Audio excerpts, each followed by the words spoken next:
C'est une série de visites effectuées par les différentes équipes du réseau pour l'autonomisation de la femme, REPAF en sigle, et l'EHS, accompagnées aussi par les journalistes auprès des bénéficiaires des acquis du projet de réforme et dissémination des textes de loi en faveur des femmes dans le cadre du projet PAD-MPME. Plusieurs coins commerciaux de cette commune de la ville de Lubumbashi ont été visités, notamment le grand marché Mzee Laurent Désiré Kabila et Eureka pour ce qui concerne la commune de Lubumbashi. Quelques jours après la tenue de multiples sensibilisations de ces femmes entrepreneurs sur les dispositions légales en faveur de leurs droits pour l'amélioration du climat des affaires, des caravanes mobiles de dissémination du Code de la famille et les lois favorables à l'entrepreneuriat de la femme, diffusion des pièces théâtrales et d'autres manifestations liées au projet d'appui au développement du micro, petites et moyennes entreprises sur le terrain. Les bénéficiaires affirment être bien initiés.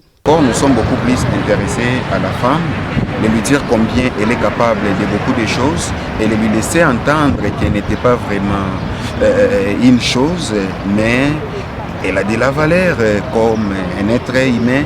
Pas d'inégalité, ces femmes, disent-elles, maîtriser les 5 textes de loi et pensent bien évoluer dans leurs activités commerciales, surtout que la loi sur l'autorisation maritale est assurée. Bon, nilianza soko depuis 1984 niko ndani ya soko. Ila kuinforme papa mnaona vile mnauliza ndio ndani ya nyumba mama hawezi kufanya kazi bila ruhusa ya papa. Napasha mimi nalomba papa kama papa ananisikia ndio pale niko hapa niko nafanya kazi ya soko. Kumbe tuliyosema tuko ba femme atuye malwaye atuye nani atuye madroit yetu ya bufamu hapa mkweni nimeonyesha madroit yetu ya bafamu. Kumbe mwanamke naye eko na autorite munene, mwanamke naye tena fundisha hata mwanamke kuparke. Kama mwanamke ananikosea niko na droit ya kwenda kuparke, mimi nenda kusema mambo yangu huko kota tubiwate tulikuwa tu chini boka boka.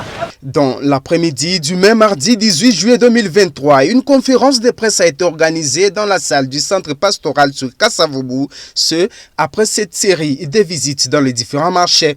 Madame Aimé Manyong, coordonnatrice des REPAF, et ses collaborateurs ont tour à tour répondu aux questions des journalistes pour bien fixer l'opinion sur l'évolution du projet. Nous sommes engagés avec les partenaires ONU Femmes aux côtés du PAD-MPME, la Banque mondiale, dans la réalisation du projet d'appui aux petites, moyennes et micro-entreprises PAD-MPME, dans le volet de la dissémination des textes de loi favorables à l'entrepreneuriat féminin.